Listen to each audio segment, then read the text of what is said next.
Wild Farm, Labanoras, gamtotvarkinis ūkis. Tai tiesiog ūkis gamtai, ūkis, kuris dirba gamtai. Nes gamtoje turi būti mozaika, ne? Tai negali būti vien miškas, nes iš karto jeigu vien miškas, tai mažėja biologinė įvairovė.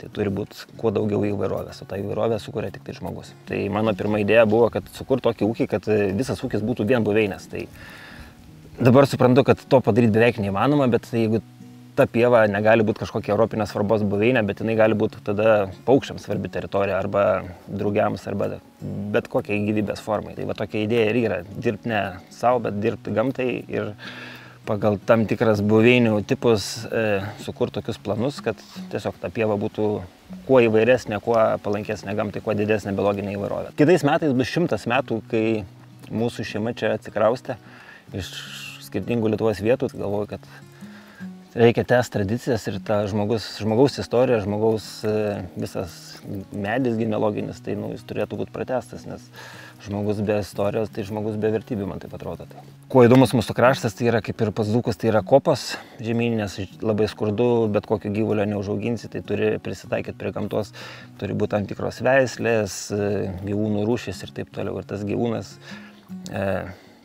valgydama žolę, kiekviena rūšis skirtingą kąsnį daro ir tu matai tada įtaką. Tai iš pradžių ganai karvę, paskui ateina avis ir paskui ateina arklys, kuris pabaigia, o tada dar paleidai žąsis ir žąsis. Ten uždaro visą to sezono ciklą. Galutinis rezultatas, tai kiekviena ta saugoma teritorija turi savo apsaugos tikslus. Tai mano visos pievos, kurias dirbo jau kokius 5-6 metus, tai yra visos europinės svarbos buveinės. Daug visokių priemonių taikėm, daug kalbėjom, daug diskutavom. Ir kažkaip pavyko pasiekti rezultatą ir atvykę botanikai, tai nustatė, kad tai yra geros būklės tie briedgaurynai. Tai ūkio produkcija tai yra pas mus tokia didelė bendruomenė, tai visus esu čia aplinkui subūręs, nežinau, 7 km spindulių.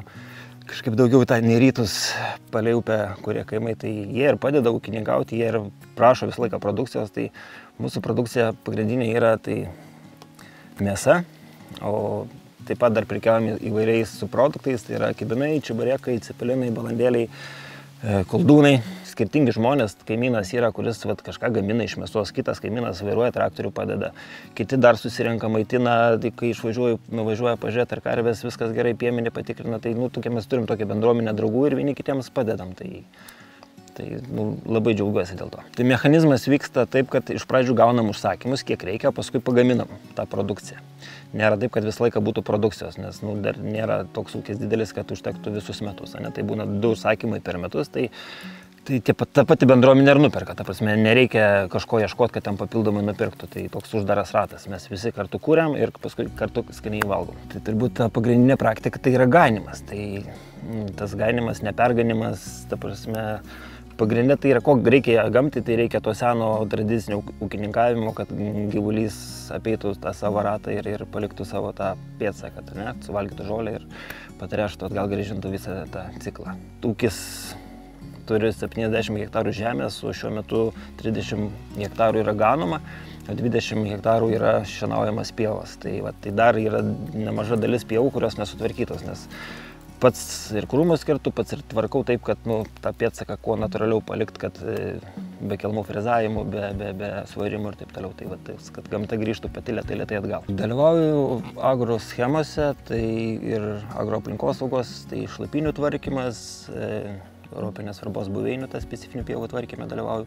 Tai visuose, kurie sluoksniai yra. Tos pievos, kurios yra nesaugomose teritorijose, tai jos tikrai gauna daug mažiau išmokų ir ten būtų gal ir sunkiau dirbti, o čia man tie įsipareigojimai netrukdo kažkaip, tai dirbu pagal save ir gamtai, tai supratimas yra toks, kad tikrai ta paskata tai yra didelė ir turbūt kitaip, jeigu nebūtų saugoma teritorija, tai būtų labai sunku. Kai tu prisilieti prie to darbo, pamatai, kai viskas vyksta, tada pradedi vertinti ir tiesiog tai tavo indėlis, kaip tu pagaminsi, ta mėsa gali būti nuostabi.